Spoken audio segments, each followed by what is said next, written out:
Right, so tonight, as of tonight, already 22 million ballots have been cast across the country. And while early voting is now in full swing, so too are the legal challenges. According to NBC News, more than 100 lawsuits have been filed this year, largely by Republicans, targeting rules over mail-in voting, early voting, voter access, voting machines, voting registrations, the counting of mismarked absentee ballots, and access for partisan poll watchers.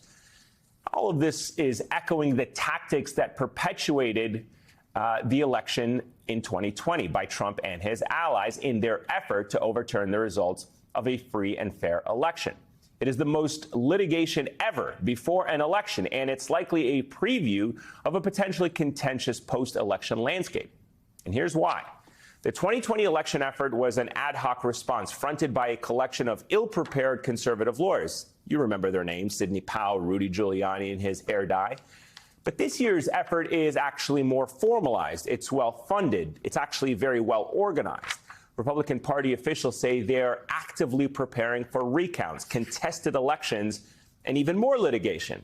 And there are thousands of volunteers in place primed to challenge ballots and hunt down evidence of malfeasance, even though there's always scant evidence of that in our elections. Now, one of the states at the center of this conservative chaos is Wisconsin. Wisconsin's Republican Party has signed up more than 5,000 people to work the polls, 3 times as many as they did back in 2020 elections.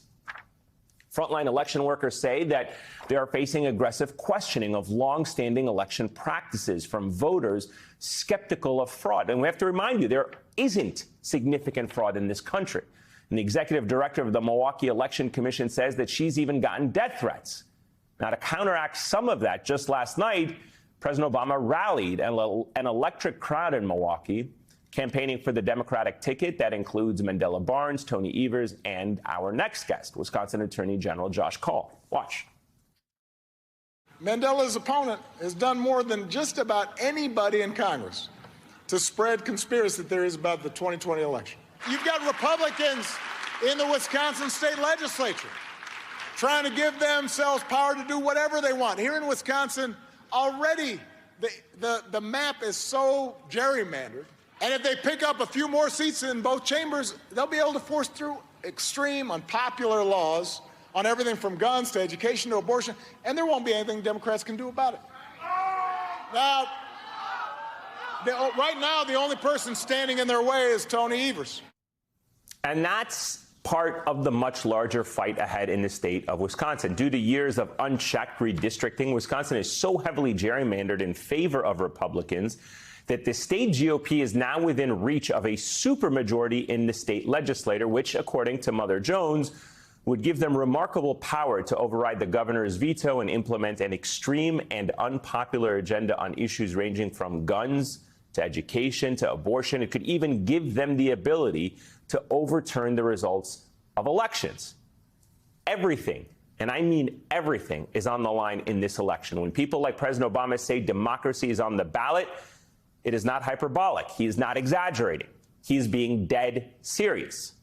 Joining me now is Wisconsin Attorney General Josh Kaul. Attorney General, sir, thank you so much for your time this evening. I know we're in the midst of a campaign. It's very busy. Your reaction, though, I have to ask you, to the growing number of mostly Republican election-related lawsuits, and have you seen legal challenges in your own state? You know, in Wisconsin, we are sort of in a state of constant litigation over our elections, unfortunately, and we have seen that in this cycle. There was a lawsuit brought that ultimately led to ballot drop boxes not being permissible. There's been litigation over what needs to be included for the witness information on absentee ballots to be counted. But what's, I think, really fundamental is that there's a clear set of rules going into the election. I think we have that now. Because what we saw with Trump in 2020 was not just challenges to the rules, but challenges after the fact. So people relied on their clerks, they followed their guidance, and then Trump still tried to challenge those ballots. That is my concern right now. I feel good that we're in a place where there's not going to be those kinds of challenges, but we certainly need to be prepared. Let me just dig in on that for a moment. The Republican National Committee and its allies have staged thousands of, quote, training sessions around the country for election volunteers to spot so-called fraud, as we noted, very insignificant quantities across the country. Are states like Wisconsin, is your state ready for this tactic? We are. I expect that we're going to have the election go smoothly and that we're not going to have issues at the polls. But that being said, if there are issues, we're prepared. And we had a dry run for this in 2020 when Donald Trump was out suggesting to people that they should intimidate voters at the polls. We were prepared then. We made clear to the public that if people engaged in voter intimidation, they should expect to spend time behind bars. The same thing remains true in 2022. Local law enforcement, DAs, and the Wisconsin Department of Justice work collaboratively. And if there are issues, people should know that law enforcement is going to respond. We also have a lot of authority for the election officials who are running polling places in Wisconsin. It's fine for people to go to polling places to observe, but once they start interfering with the process, that's where they're crossing the line. And our election officials have a lot of authority to maintain order in polling places. And if people don't follow those instructions, they could be committing a crime. And we are very clear that if people do commit those kinds of crimes, we take them very seriously, because this is our democracy we're talking about. We need to protect the voting process and make sure that it's safe, secure, free, and fair. Your opponent, your Republican opponent, Eric Toney, said in the debate that he will accept the results of the election. And I'm almost a little embarrassed to say this, but this is where we are as a country with the Republican Party. Do you believe him that when you have an official saying he will accept the results of the election, we almost have to verify it these days? Do you believe him? First, it's really a sad reflection on what happened with the Trump campaign that we do have to have this question asked in the debate. I do believe my opponent will do that. He has embraced some of these far-right conspiracy theorists. He supported Michael Gableman's sham investigation into our elections, for example, and claimed that election officials broke the law and should be removed from office. But I do think he'll accept the results. Now, we've also got Ron Johnson running here. We've got Tim Michels running, who has Donald Trump's support. And what kind of pressures they get from Trump or others remains to be seen. But the bottom line is that we know that our elections are safe and secure. And in Wisconsin, they've been repeatedly tested. We had a statewide recount in 2016. We had recounts of our two largest counties in 2020, and then all sorts of litigation. We know that our system works and that the results are accurate. So the question ultimately for candidates who lose these elections is going to be if they're willing to accept the results and the truth, or if they're going to fight back, as we saw with Donald Trump in 2020.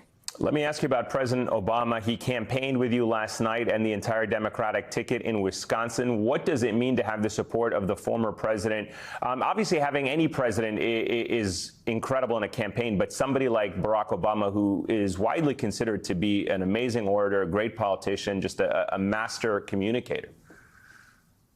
Well, first, it's great to have President Obama in Wisconsin. I think we are going to have record-breaking turnout this year, and there was a packed house at the event with President Obama yesterday. And he laid out the stakes in this election as clearly as I think anybody had. Republicans have a radical, extreme, far-right agenda. We've already seen that with abortion, where a constitutional right that had been in place for almost 50 years was taken away from people. But that's not where this agenda stops. As he talked about very clearly last night, Republicans are coming after Social Security and Medicare. They want to reduce education spending. They want to reduce resources for our local governments, which fund local law enforcement and other critical public safety services. They want to weaken protections when it comes to gun safety. This is an extreme agenda, and the stakes are enormous, not to mention issues like our democracy. We need to win these elections. I think people are really motivated, but having the president here certainly is going to help keep folks motivated as we head into the final days of the campaign. All right, Wisconsin Attorney General Josh Kaul, thank you so much for joining us this evening. Greatly appreciate your time and insights.